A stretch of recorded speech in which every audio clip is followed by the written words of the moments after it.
What's up, Barnhill family, and welcome back to your home for all things combat sports. Yo. Guys, we're talking hot topics in the news of MMA right now. Everything from Conor McGregor to Khamzat Chimaev to Jake Paul, Anthony Joshua.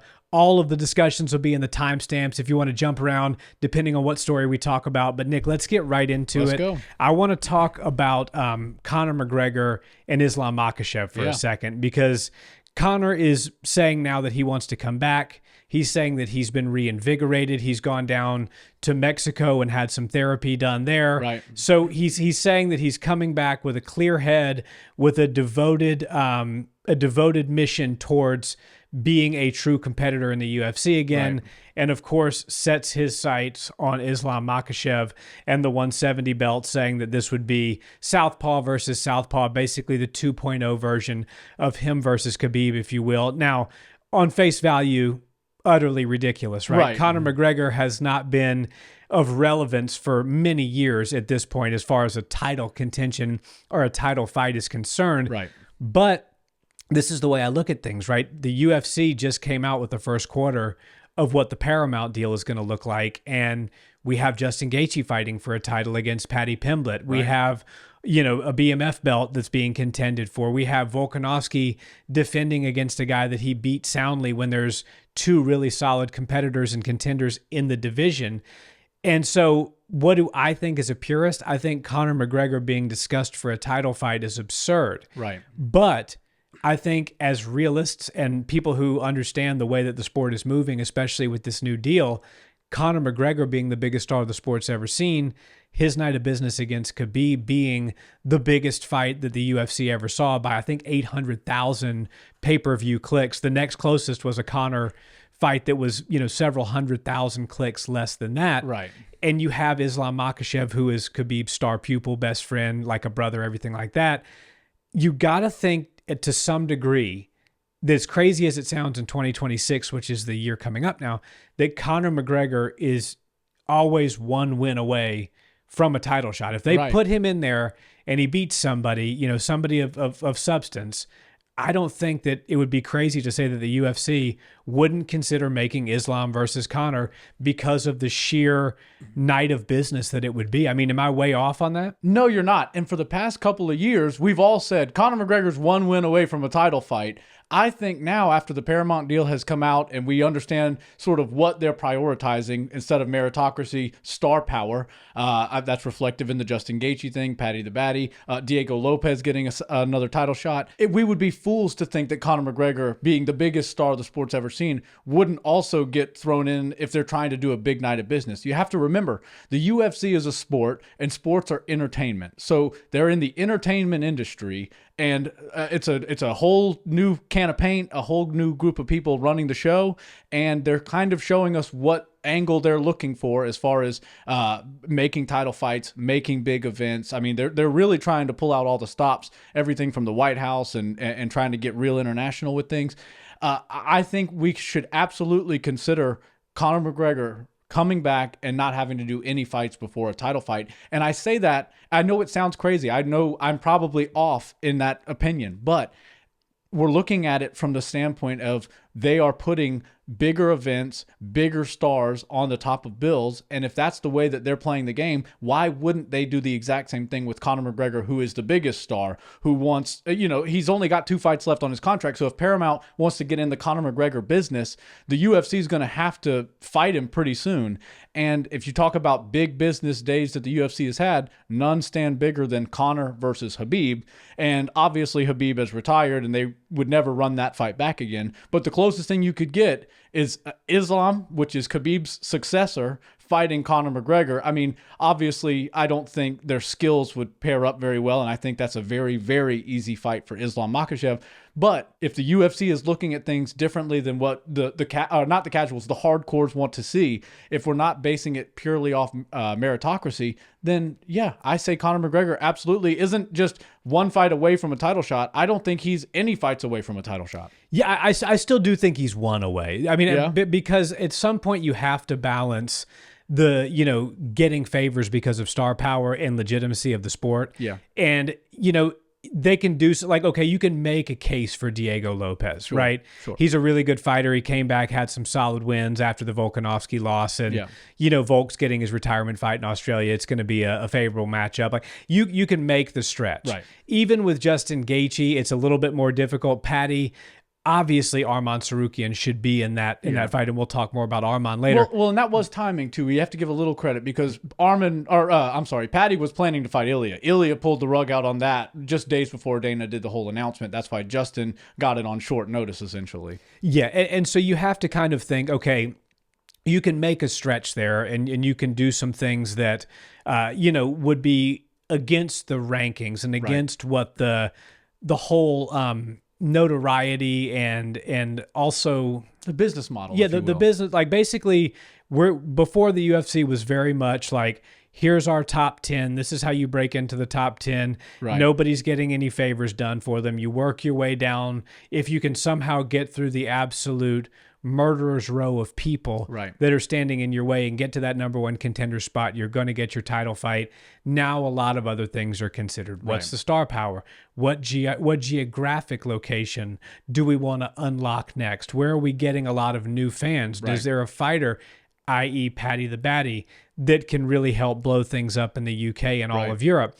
Things like that are being considered. And I guess in fairness, when a company's writing you a $7 billion check, and that's not million with an M, that's billion with a B, that they expect a return on that investment. And I do understand the business aspect of it. They invested in the UFC and they want to see a return on their investment, right? Exactly. But at some point, it's a diminishing return because you lose the legitimacy of the sport. Penny wise and pound foolish. Huh? Exactly. Like, for example, the Dallas Cowboys. We love to hate on them because we're down here in Houston. Dallas Cowboys suck, but everybody in America seems to be a Cowboys fan. Team, yeah. If you were just to say, you know what, the Cowboys went 3-15 this year, but since everybody likes them, they looked pretty good in their last game, we're going to give them a Super Bowl shot. So at some point you start to diminish the sport. And that's the balancing act that they have to play with Conor McGregor. Yeah. So but they will always use one win to springboard him. If they can get Conor back in, put him in a 170 fight against somebody that they think's favorable, and if he can somehow pull it off, then everything stops. The whole narrative changes. And the already log-jammed 170 division has to take even longer to settle everything at the top. Exactly. And like as a purist, I hate even like talking that way because I hope that doesn't happen. And I am someone who was a major Conor fan when like Conor's come up was He's still the guy, unlike anything that we've ever seen. But at the same time, like, I want to see Shavkat Rakhmonov come back. I want to see Ian Gary contend Michael Morales, for a title. Michael Morales is an absolute savage. Prates. Makhachev, you got Carlos Prates. Makhachev is a very dominant champion, potentially on his way to staking a claim to being the greatest fighter of all time. Right. A win over Conor at this point in his career does nothing for that legacy. So I think in a lot of ways it doesn't make sense, but I don't think that we can discount that the UFC wouldn't consider it if the stars aligned in the appropriate way. Yeah, or we could go with an alternative Triple Crown and do the Nate Diaz trilogy. That's one way you could consider it a Triple Crown and still get Conor in there for something big. But yeah, I'm with you. I don't think Conor McGregor should get a title fight next, but based off of what I'm seeing, and part of the Paramount deal, to me, and this is just a total conspiracy that I've come up with, but it feels like these first couple cards that they've announced for 2024 are appealing to a very 2024. I'm sorry, 2026. We're going back a year. Sorry, y'all. My mind is fried. 2026. It shows a wide international group of fighters. Yeah. So you got your Diego Lopez. That's going to pull the people from Mexico. They want to watch him. Even Brazil as well. You're going to see Paddy the Baddy, so he's going to cover the UK, and that's part of the reason I don't think Leron Murphy got the pick. I think Diego Lopez got it because they don't need to double down on the UK. Leron's not that big of a star. Diego is a big star in Mexico. So I think there's some strategy going on. And if those people have the control that they have, I don't know exactly where it starts and ends. I know a bunch of people have a deadline of June 9th or 14th, whatever the White House date is. Everybody's trying to get on it, Conor included, John Jones included. Islam Makhachev said he wants in on it. Ilya Taporia said he wants in on it. So there's so many people, and there's like this deadline that's is midway through the year. It's going to be interesting to see who gets it. But if Conor wants to be on that card, either we're going to see him fight very, very soon, or he's going to fight on that card as an undercard guy, or he's just going to jump right in, steal a top spot. I don't know how you could main event him or who you could main event him against. I think it's very unlikely that he would get the fight against Islam. I don't think it's impossible, but I think some really, really odd things would have to happen and roll out in Conor's favor. But hey, the luck of the Irish. The guy, his career was built off a stroke of luck too. If anybody can do it, it's Conor McGregor. Right? Exactly. But I think the Triple Crown is more likely that it would be like something like a BMF. Yeah, that'd be because cool. that you have Holloway and Oliveira fighting now for the BMF belt. Why not put Conor against that? Because they're always looking for something to make a Conor McGregor fight more meaningful, and it completely devalues the belts if you put him in there for a belt, with the exception of the BMF belt. And he's got that great history with Max Holloway. Also, the Charles Oliveira fight would be fun. So I think it'll be more like they'll go in that direction than to give Conor his crack at the 170 undisputed title. Yeah. But we will see. And I will say this before we move on to the next topic. It will be a lot of fun to break down Southpaw versus Southpaw, Conor versus Islam. Just from a technical side, I can make a case for Conor all day long, even though I know the result wouldn't go his way. But I think that would be fun. But, we'll have to put it. Would that be I think Conor in that scenario would be the biggest betting underdog in the history of the sport. It'd be pretty sizable for a title fight, at least. I think so. Yeah. I think TJ Dillashaw was a massive underdog against Henan Barao. Yeah. I don't think the outcome would be the same. No, the underdog wouldn't steal the show. No, I don't think so. But it's it's interesting, and I do think we see a Conor fight this year. Yeah, which I'm excited about. Yeah, it seems to me like he truly does have some fire back in him, and I don't know what that is. Maybe he's just locked back in and wants to get active. It seems like he is an athlete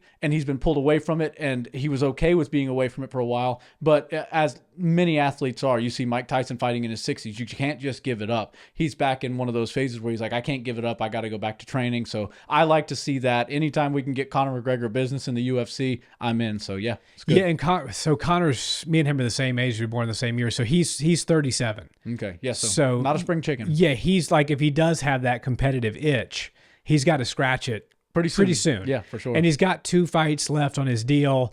Does he, finish those out and then do something in bare knuckle? He keeps alluding to that. He's a part owner in the business. Does he want to try to another boxing match maybe? Yeah, there's a lot of things Conor. I do expect him to fight out his last 2 fights. I do not think that one of the 2 of them will be for an undisputed title. Yeah. A BMF probably so. Maybe something else creative, but unlikely that he fights Makhachev, and even less likely that he would be in any way competitive in that fight. I can live with that. But let's move on. Arman Tsarukyan. So furious over not getting the Gaethje, or not being basically in Justin Gaethje's spot, and not fighting Paddy the Baddy for the belt.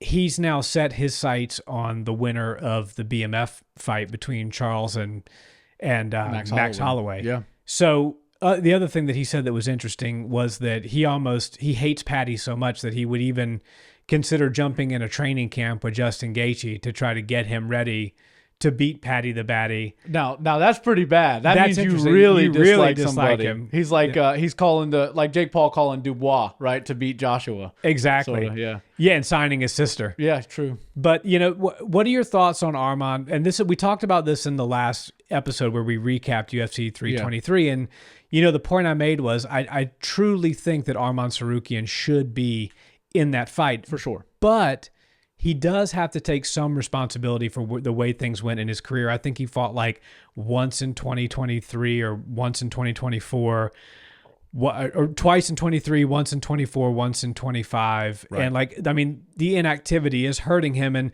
we made the illusion that Joshua Van was an amateur when Arman Tsarukyan was a ranked fighter in the UFC. Crazy. And he's now, it's weird circumstances, but he is, in fact, an undisputed champion. world champion in the UFC. And it's because he said yes, he was active, he was exciting.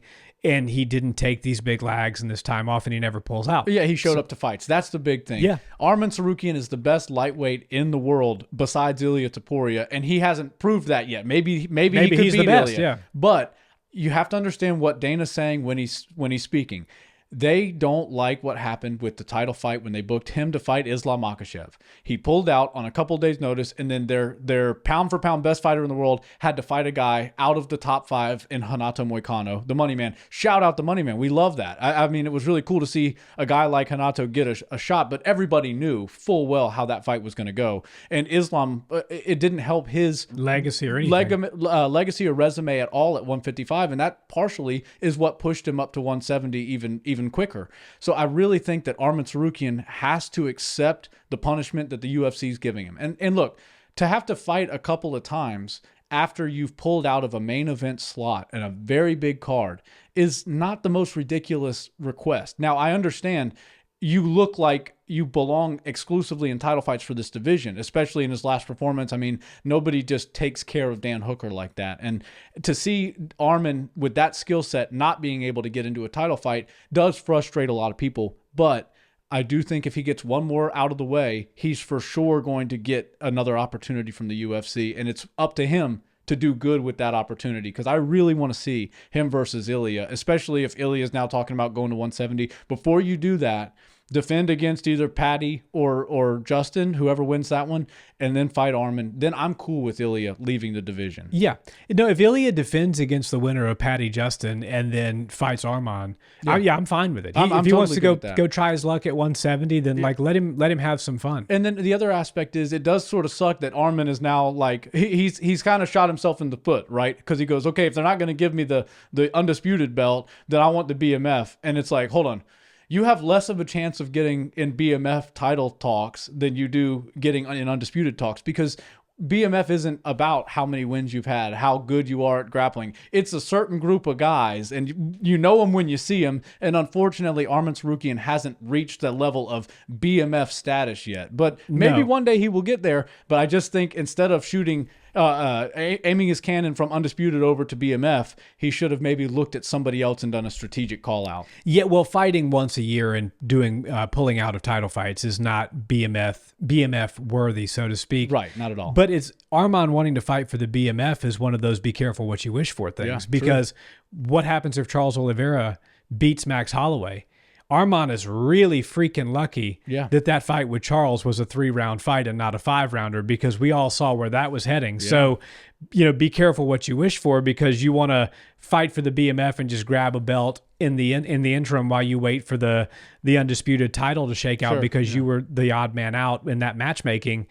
What happens if it's Charles and it's a 5-round fight? Because we saw where things were heading at the end of 3. Right, and if you lose to either Max or Charles, you're losing to a guy that lost to Ilia. So effectively now people don't, with MMA math, which doesn't work, but we do it all the time anyways, people would deduct that you couldn't beat Ilia. And now he will never fight Ilia. If he loses that fight, he would never fight Ilia. Yeah. And that's unfortunate. Speaking of Arman, did you see that he's grappling Share a Bullet? I did see that in a couple of days or maybe in a few weeks. So I like that he's staying active, but if he could do it exclusively in the octagon, I'd be even happier. Yeah, I mean that's interesting. It's like a sideshow thing. I mean, obviously, but if he handles Share a Bullet, that says a lot. But Shara's not a grappler. He's not a grappler, but he's big. Yeah, and he obviously he can grapple, right? Sure. He looks like that. Obviously, he can grapple some. But then again, I saw Arman grappling with Khamzat, and they're friends, right? So it wasn't a competition, but it was more of a showcase exhibition.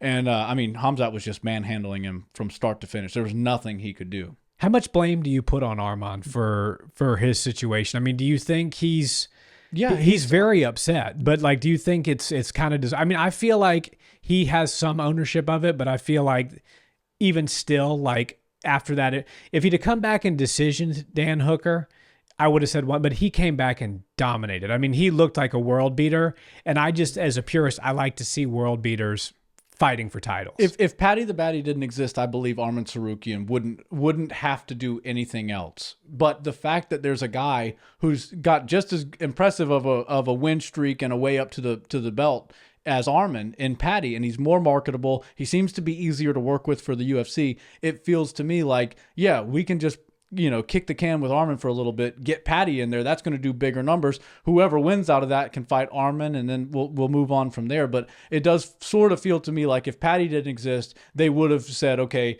one fight punishment. That your punishment is you have to fight one time. The fact that they have Patty though extends everything, and now it's just like a sentencing. They were like, no, you got to do some work. So instead of complaining about it or doing part of the work that they told you had to go do, and then complaining some more about the time you have left in the sentence, just do what they ask you to do. And then next time they give you an opportunity, make sure you show up for it. It's back pain, it's weight cutting. You can always sort of understand the way the UFC brass sees it when Dana gets asked questions about things like that. And I remember when Arman was pulling out and they were asking him questions about that fight. It was right around that whole news cycle. You could tell Dana was very frustrated. You can tell that Dana did a little bit of digging into what's really going on. Is he really injured? Is he really missing weight? What's going on? And then Dana doesn't give the answers to the people, but the way he speaks, his body language tells us a lot. So that usually lets you understand where their mind's at, and then where their punishment is going to be following what he did. Yeah, so I think I'm like you. If make him sit in the penalty box for one fight. Yeah. Come back, win something, and then get a title shot. But this puts you in a weird, and honestly, I can't think of anybody else off the top of my head besides Justin Gaethje and Stipe Miocic that this has worked for. But True. People that threaten the UFC, like, I'll just sit out until I get a title shot, and if I don't get one, then I'm going to retire. I couldn't believe how long Stipe was able to do it. Like, Stipe literally, like, nobody was like, took that seriously until he actually got the title shot that he, was demanding. He stuck to his guns and it worked. But yeah, I would not advise Arman to do the same thing. No, Justin did it, and Justin got what he wanted, but Right. Arman is not. And that's the thing, that just speaks back to what we talked about in the beginning of this episode, which is fan favorites. Yeah. It seems like in the new era of the UFC, a heavy emphasis is going to be placed on fan favorites. It's going to be placed on finishes. You even see that with the Contender Series. Dana White doesn't shy away from it. I'm not even saying it's a bad thing. I love exciting fighters in the UFC. Right. But Dana says it's not just enough to come in here with a good record and to win. I want to see exciting finishes, and that's who I'm going to sign. He runs the show. It's his organization. He has the right to sign or not sign whoever he wants to, and he wants exciting fights and exciting fighters, and he's trying to build that from the ground up by all of the recruiting tools that he has funnel through the lens of how exciting are you as a fighter. Yeah, exactly. The product that he sells is the UFC, and somebody just bought it for a whole lot of money, and so he wants to make sure as soon as they start doing business with him, it's when next year starts, everything is going exactly how they expect it to go. You don't want to start off on the wrong foot, and you don't. If viral clips is a big thing for the UFC. An insane knockout goes viral seconds later, which they never used to do. Now they'll post online immediately. I guess even better now with the pay-per-view thing gone, right? They used to hide it from behind the pay-per-view wall. With the way people are looking at social media right now, everybody is moving in and seeing these clips, and you'll see a knockout get 50 million views in a night. Paramount wants in on that kind of business. If you have, the type of situations where we've seen recently, Khamzat held DDP down. I loved the fight. I thought it was entertaining, but of course, there's not a whole lot of viral moments that you can pull from that. Yeah. And I understand why Dana, as a businessman running a business and paying a whole bunch of fighters to be in the business, would try to prioritize making money so he can continue to pay the fighters and continue to keep the ball rolling. Yeah. And so speaking of Khamzat, that was the next topic I wanted to bring up. Segue. So he wanted to, by the way, thank you for sending that clip of Nasruddin Imavov training on the mitts. Yes. That guy's hands look phenomenal right now. Yeah. I send a whole bunch of memes, but at least you saw that one, because that one was important to see. Yeah, if you guys want daily doses of memes and MMA type videos, just follow Nick on Instagram. I'm your guy. He will overfill you with them. That's right. But so Khamzat looks like he's got a real task on his hand. Nasruddin's a real opponent. I mean, good takedown defense, very solid striking, very light on his feet, fills out the frame well for 185. I mean, I still do kind of favor Khamzat in that fight. We'll do a full breakdown if they make it, and obviously make a prediction. I would expect him to be at least a 2-1 favorite, if not a 3-1 favorite. But at the same time, Nasruddin is a real, true contender in the division. But here's the thing. Khamzat is saying, I would rather not fight Nasruddin Imavov. Yeah. I mean, don't get me wrong. If the UFC wants that, we can do it. He talked about how he doesn't really necessarily want to do the whole Chechnya versus Dagestan thing that tends to get people riled up from those various regions. And he actually likes Nasruddin. And so, you know, and he's got his sights set on Alex Pereira. Right. Is that a good idea? I don't think so. Right now we have so many champions that are moving up divisions. We have champions that are sitting out like Ilya. We have a champion who made his name in the UFC for being the guy that fights every weekend and does so in devastating fashion. We've come to know the Khamzat in this era that fights once a year. Right. You know, I really hope he doesn't try to bounce divisions and hold up divisions because 185, while it's no 170, it's still a really good division. There's still really good contenders, and I think it's going to be a good 2026 for 185. So, plus Alex Pereira has so many other things on his plate potentially that I don't think his or the UFC's goal for that matter is Khamzat Chimaev. Right. When you've got Alex versus Cyril Gane, which they're talking about now for a potential interim heavyweight belt, that if I'm the UFC, number one, that's a more winnable fight for Alex than the Khamzat fight. For sure. Because of the stylistic matchup. Number two, it can get, you know, me, my biggest star, with yet another belt. Right. Whereas if I bring Khamzat in, I'm almost cannibalizing my business. One of my two big stars is going to lose. Right. Probably Alex because of the stylistic. Now, could Alex go out there and clip Khamzat with something? Absolutely. Right. But I think the UFC, and I think for the way that these divisions need to play out, I do think Khamzat needs to stay and defend at least once at 185. Yeah. He's got some time left in his career, more so than Alex Pereira does. Alex Pereira, if he wants to move up, now's the time. Let him go up. If Tom Aspinall is going to be out for a little while and John Jones is waiting in the wings for the White House and there needs to be a heavyweight bout of some kind for some sort of title, you need to do Cyril Gane versus Alex interim.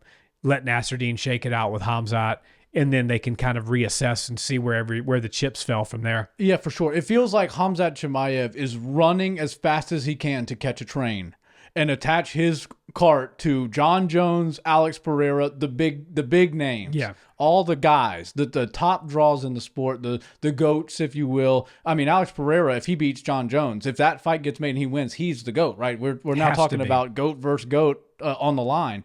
And Khamzat Chimaev understands that those guys' shelf life is very short. John Jones isn't going to be around very long. I'm saying that because I believe Khamzat truly wants to go 205 and then potentially go heavyweight, especially if Pereira has the belt. But it does sort of feel like he's ships passing in the night. He's just gonna miss them because they're moving on. I believe Alex Pereira is gonna go all the way up to heavyweight, and he's gonna get an interim shot. They're hoping he wins, and then they can put him on the White House card. Yeah. I really do think that's the path for Alex Pereira, and I don't think they want to tarnish that with or the potential of that with Khamzat Chimaev fighting him.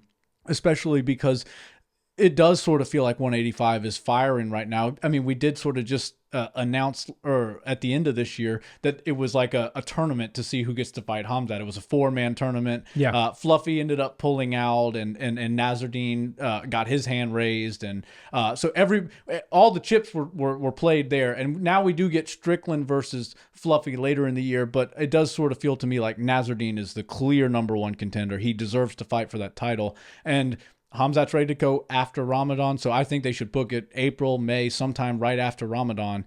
Get the division moving once again, and then if he goes out there and beats Nasruddin and maybe beats Fluffy, and he does it the way he was doing it to Dricus or the Khamzat of old, which was finishing people in emphatic ways, I really do think then we can look at 205 for a short stint and then ultimately put him at heavyweight.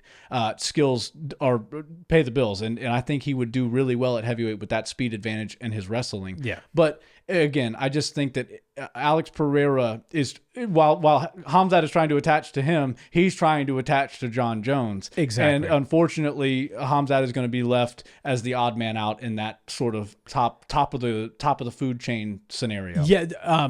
Khamzat Chimaev is never going to get the chance to fight Alex Pereira. No? I don't think so. Alex Pereira is almost 40. Yeah. He's 38 years old. True. He wants to go to heavyweight. Yeah. That would put him 2 divisions away from Khamzat Chimaev. Obviously, he's going to have to win a belt there. Right. If Tom Aspinall's out, then it's going to be the interim belt with Cyril Gane. Right. He's going to hold that, and that is going to be his punched ticket to either Tom Aspinall or John Jones. Right. Then he's going to fight one of those 2, and then maybe the other one. Right. If he wins those 2, if he gets to beat Cyril and then he fights John Jones on the White House lawn, I think it's plausible to believe that whatever the outcome of that fight is, he would retire afterwards. Yeah. He would make a fortune. He would have nothing left to prove. He became a 3-division champion, even if it was just an interim and John Jones were to beat him. That's the worst case scenario. You were 2 times undisputed, 1 time interim, and you fought the best fighter that the sport's ever seen. Right. That's the worst case scenario. Best case scenario is you're a 3-division champion and you beat John Jones. Yeah. And then you're the greatest mixed martial arts fighter of all time. Khamzat Chimaev in no way, shape, or form plays into that equation. Right. It's a dangerous fight without any upside for Alex Pereira. So I think the UFC and Alex Pereira are going to stay as far away from Khamzat Chimaev as they possibly can, and he's going to set his sights on heavyweight. Yeah, and just to pull back real quick on that one point you were making about Khamzat and Nasruddin not having any beef with one another and not really wanting to fight each other. We're getting to a point now where a lot of the champions come from that region of the world, and a lot of them do have trained together or competed from a young age together, and they have this mutual respect where they don't really want to fight each other. What are you going to do when every champion comes from that region, or multiple top contenders come from that region? You can't start just using bro code and not fighting each other, because then you're going to create more animosity amongst each other by saying he didn't give me my shot and because we were trying to play cool. The UFC won't allow it. They'll strip people. Right. Yeah. They will have to. But if that's all that the UFC's top 5 consists of eventually, maybe one day it will. Who knows? But it would get very messy very quickly. And honestly, for me, if we're going to just button up the Khamzat talk, I'm with you. I don't think Pereira is going to be able to I don't think he's going to be able to catch Pereira in time before Pereira goes up and is out of reach. But I do think people are talking about it now on I see it on our posts all the time. Khamzat versus Islam may be very interesting. And here's the one thing I'll say. Islam at 170 would probably be the favorite. And Khamzat at 185 would probably be the favorite. So it's interesting how a weight class could actually determine who won that fight. That one feels to me like it's a more reasonable fight. It would also be a massive fight. And if you're talking about, high level MMA, it doesn't get much higher level than that. Yeah, I mean that's as high level as it gets, and that is one where it really does make a difference what weight class it happens at. For sure. I mean, I think at 170, I think Islam probably cooks him, and I think at 185, Khamzat's just too big. Yeah, exactly. At some point, you're even if Islam's a little bit better all around, which I do believe he is, right, stylistic skill wise, it's still size and strength do make up for a little bit of a skills gap, and I think Khamzat is just close enough to where that would make up that gap there. But Alex Pereira, I think we're going to see him only 2 or 3 more times before he calls it a day. First is going to be the interim belt against Gane if Tom Aspinall doesn't come back. And then if he wins that, we're going to see him against John Jones. Yeah. And if we're lucky, we see him against Tom Aspinall. Or, now to my next topic, Francis Ngannou. Oh, God. So Francis said that his contract with the PFL is almost up. They need to give him a fight soon or he's just going to be out of his contract. He is open to burying the hatchet with Dana. I'm sure he is. He wants to come back. And I mean, what a great time to come back. You got John, you got Alex, you've got Tom. I mean, you've got Tom Aspinall.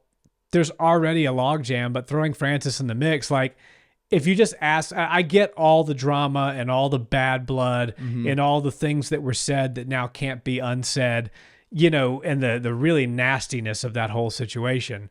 But at the same time, if you ask me, yes or no, you wave a magic wand, Francis Ngannou's back in the UFC's heavyweight division. Yes. Yeah. Yes, do it. Why not? He's one of the best heavyweights in the world. Everybody wanted to see him fight John. That never happened. Why not? Yeah, well, then that sort of goes back to the original point. Is it meritocracy or stardom? He's one of the biggest stars in the sport in all of combat sports. and he's also one of the best heavyweights on the planet. So if they don't want to do business with him, it's purely personal, and they just don't like the Francis Ngannou business, and they don't want to have anything to do with it. If you listen to Andrew Schultz's podcast when he had Dana White on just the other day, great episode.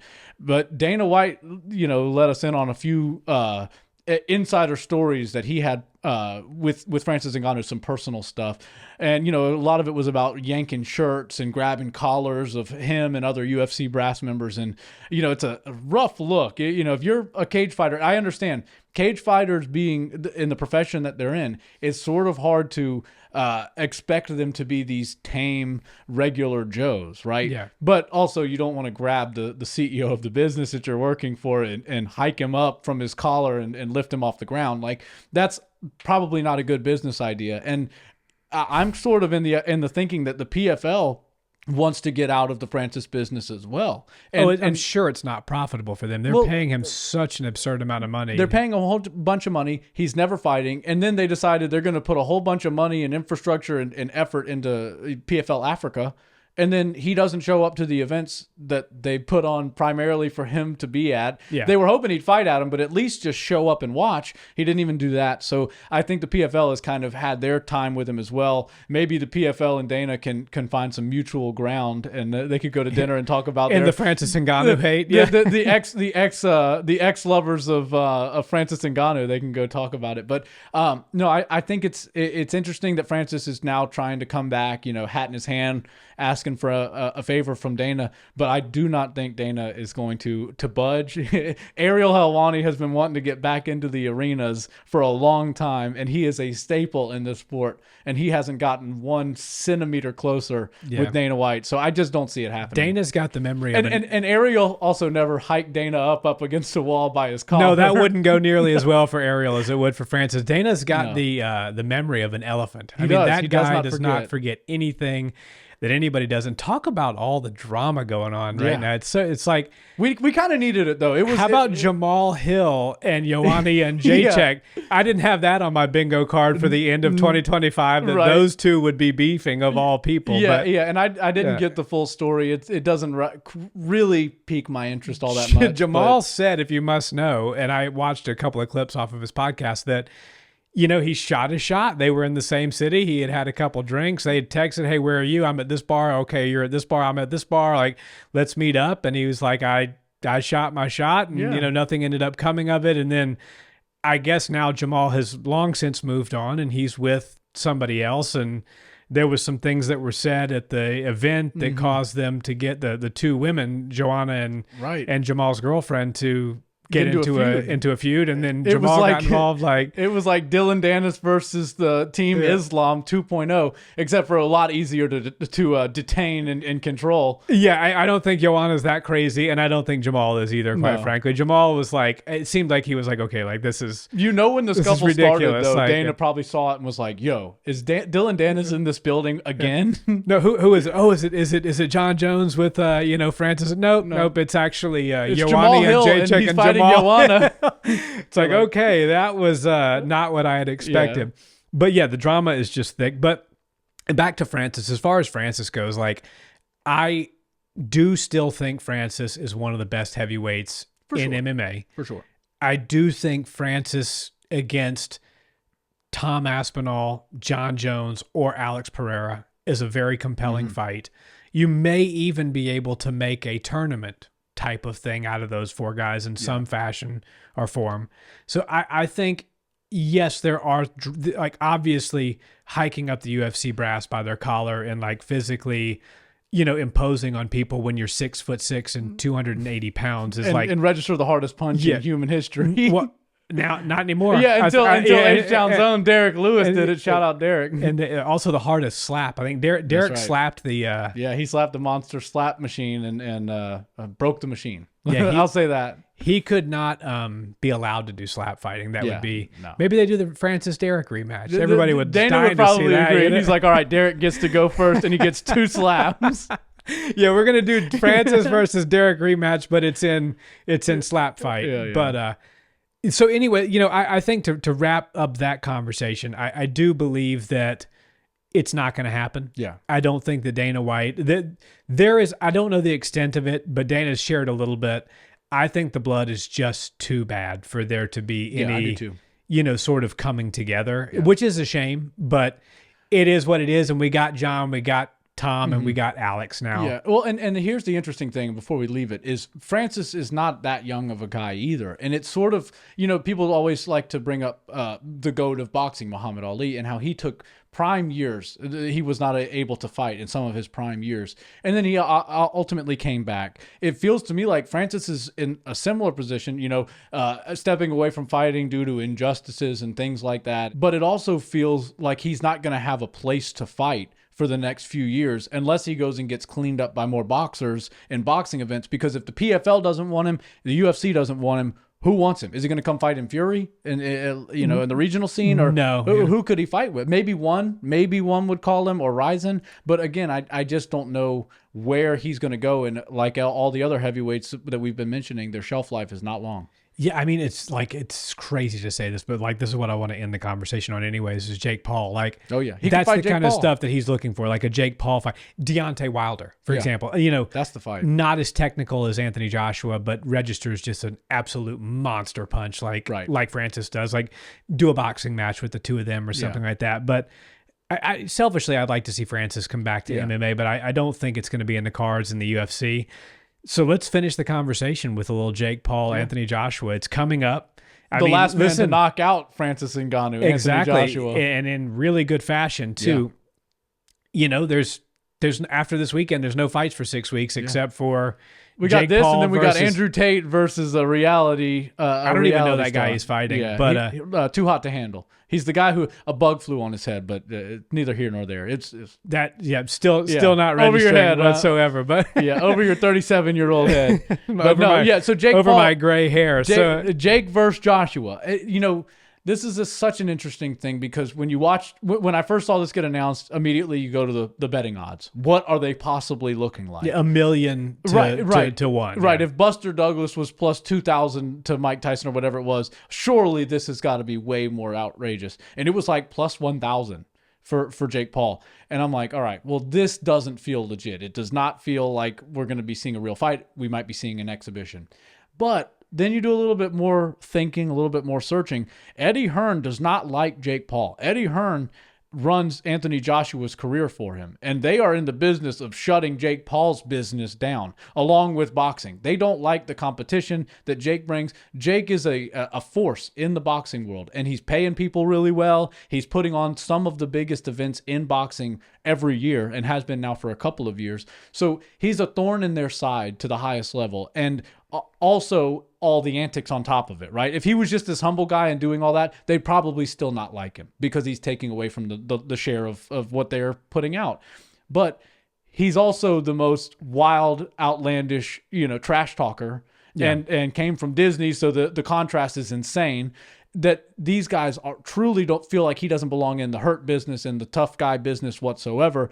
And somebody from the boxing world, honestly, a lot of them should have been raising their hand to fight Jake Paul. None of them were. And a bunch of MMA guys who wanted to make a big payday said they'd go out there and do it. And they gave it their all, but none of them were able to beat Jake.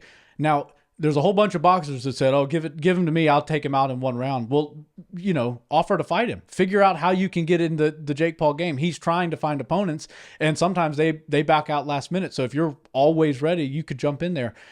Jake Paul is just, he brings the entire package, and a lot of guys can't manage the all of it that comes with fighting in such a high profile fight, especially if they didn't come from there. Joshua is not that guy. Anthony Joshua is a powerhouse. He's one of the best boxers in the heavyweight division currently. He's Olympic medalist, very high level, but he's also got this mean streak in him. I think he's not some he looks like $1 million. He's nice on the camera. He's nice on the microphone, but he's a killer. And he is looking to shut Jake Paul's lights out. They agreed to 10-ounce gloves. That's real deal gloves. They agreed to 8 rounds. That's plenty of rounds for me to determine who the winner is. And if Joshua has essentially, and this is perfect for Joshua, Anthony Joshua put the entire sport of boxing on his back when he decided to fight Jake Paul. If he loses, the entire sport of boxing now belongs to Jake Paul, and the the path which a fighter takes to get to a world title fight in boxing and has for the past 100 years is completely turned upside down. And people are going to go, okay, well, if I can, avoid 30 fights before I get a big payday in my first, title fight and go through the Jake Paul route, yeah, I'm going to do that all day long, make way more money. That is what is on the line with boxing. And that's why I can't imagine this fight is going to be an exhibition, or they're not going to try to actually finish Jake Paul, and not just finish him in the cage, but put it into his entire show. Yeah, I'm right there with you. Yeah. So when you think about Tyron Woodley, former UFC champion, Right. Did he make enough money in the UFC to be set for life and be able to kick his feet up and, have his money make money, so to speak, investments and whatnot? Not really. Well, as champ, he made some money, but nothing like a Joshua. Right. That's kind of what I'm getting at. Right. Like Anderson Silva too probably did better financially than Tyron Woodley, but certainly not in that elite boxer level. When you look at the Canelos getting $100 million to fight Terrence Crawford, Joshua has filled out Wembley Stadium. Right. Joshua is an individual.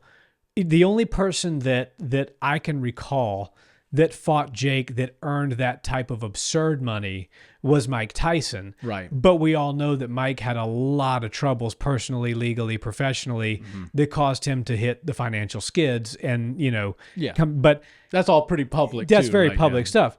It's prison time, whatnot.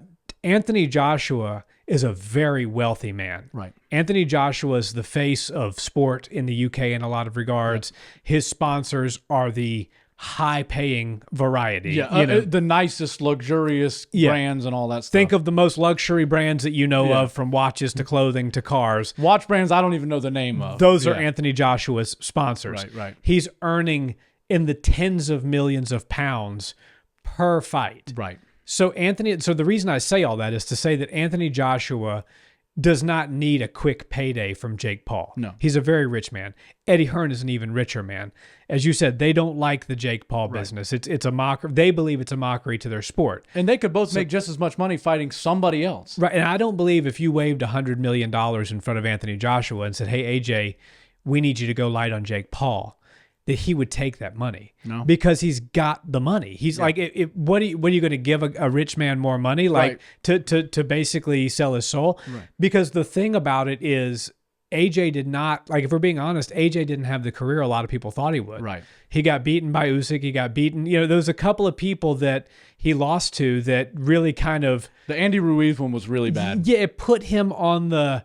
Okay, we thought this guy was going to be the next generation's heavyweight champion, like the Ali, like the Tyson, right? But he wasn't. Right. He's still very good, but so he got the money, but he never got that notoriety. Right. So if he were to get in the cage or in the ring, and lose to Jake Paul, he would make an utter fool out of himself, right? And boxing, and Eddie Hearn, and the heavyweight division as a whole. Yep. And so I just think the stakes are too high for them to try to go light on Jake. Yeah. Which makes my prediction easy, like total knock, like starching within the first 2 rounds. Right. Anthony Joshua's flatlining Jake Paul in the first 6 minutes. Francis Ngannou 2.0. Or worse. Or worse, yeah. And I agree with you, but I will throw one conspiracy your way. Everybody for a long time has talked about the outrageous numbers that boxers supposedly make for fight nights. And I'm not here to say that all of it's fabricated and untrue. I know these guys are making serious money. But if this fight goes the distance, or if this fight's competitive, now we understand for sure that the paydays that they're saying these boxers are getting isn't true. Because if Jake Paul, who actually does got the money and the backing and the funding, if he has enough to bribe somebody like Anthony Joshua, who seemingly, according to the fights that we've watched, should have somewhere in the ballpark of $300 to $500 million, then we understand that all those paydays are a fraction of what we were told, and he's not as well off as we thought. But I just can't see it being that way. I don't think he's making $100 billion every time he steps in the ring, but at the same time, he is making enough money to where Jake Paul might be priced out of bribing somebody like him. Yeah, and I don't even know that it's like, hey, bribe me to lose the fight. It's like, can you get me through the end of 8 rounds so I can, hang my head high? I lost to Tommy Fury, but it was a decision. Can you give me a decision? Like, I don't think AJ's given anything to anybody. And if this thing goes past 4 rounds, Eddie Hearn's going to grab the gloves and get in there himself and do the thing his damn self. Seriously, like I don't think it goes past 4 rounds. If it does, I'll be suspicious of something. For sure. And I think that's a perfect place to leave it. Thanks so much for watching, guys. Hope you enjoyed the show. Hope you enjoyed the fights this weekend. Soak them all in because it's the last we got for 6 weeks. See you next time. Thanks, y'all.